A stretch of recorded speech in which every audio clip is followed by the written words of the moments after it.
खूबसूरत था। उसका काम नाल साजी था। वो नाल बनाता भी था और घोड़े के सुम्मों पर चढ़ाता भी था।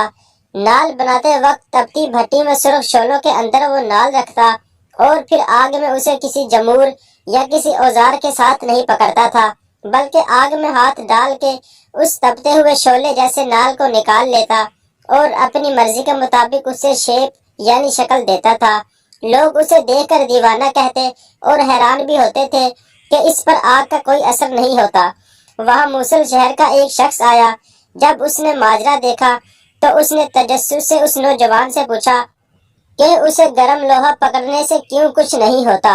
उस नौजवान ने जवाब दिया कि वो जल्दी में लोहे को उठा लेता है और अब उस पर ऐसी कैफियत तारी हो गई है कि मेरा हाथ उसे बर्दाश्त करने का आदी हो गया है और उसे किसी जमूर या पलास की जरूरत नहीं पड़ती।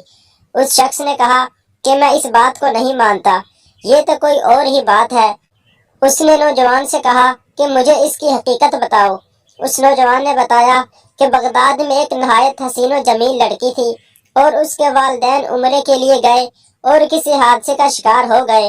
वो दोनों फौत हो गए और ये लड़की बेयारो मददगार इस शहर में रहने लगी।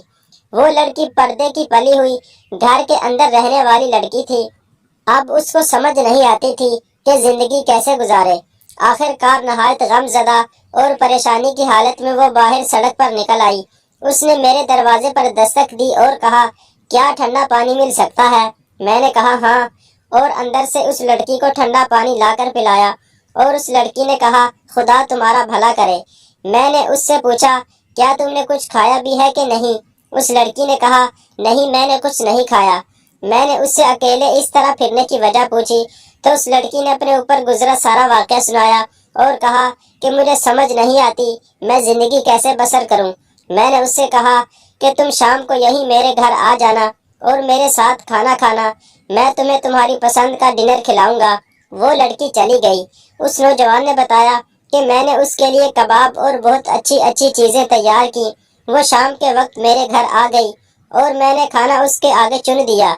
जब उस लड़की ने खाने के लिए हाथ बढ़ाया तो मैंने दरवाजे की चुटकुनी चढ़ा दी और मेरी नीयत बदल गई, क्योंकि वो इंतहा दर्जे का एक आसान मौका था जो मेरी दस्तरस में था।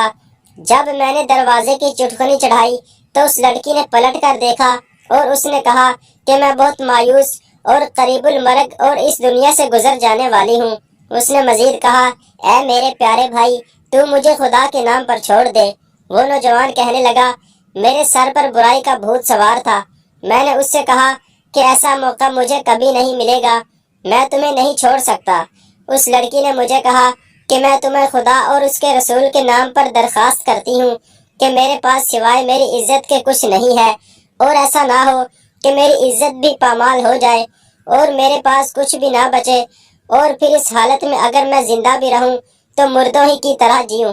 उस नौजवान ने बताया कि लड़की की ये बात सुनकर मुझ पर खुदा जाने क्या असर हुआ। मैंने दरवाजे की चिटकुनी खोली और दस्त बस्ता उसके सामने खड़ा हो गया और कहा कि मुझे माफ कर देना, मेरे ऊपर एक ऐसी कैफियत गुजरी थी जिसमें मैं नबर्द आजमा नहीं हो सका था, लेकिन अब वो कैफियत दूर हो गई है। तुम शौक से खाना खाओ और अब से तुम मेरी बहन हो। ये सुनकर उस लड़की ने कहा कि ए अल्लाह, मेरे इस भाई पर दोज़ख की आग हराम कर दे।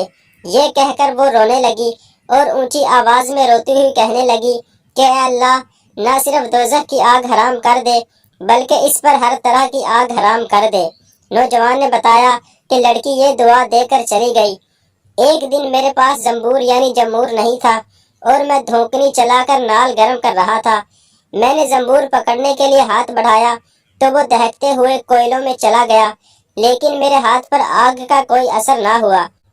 मैं हैरान हुआ और फिर मुझे उस लड़की की वो दुआ याद आई और तब से लेकर अब तक मैं इस दहकती हुई आग को आग नहीं समझता हूँ, बल्कि इसमें से जो चाहे बगैर किसी डर के निकाल लेता हूँ। मजीद अच्छी वीडियोस के लिए चैनल को जरूर सब्सक्राइब करें।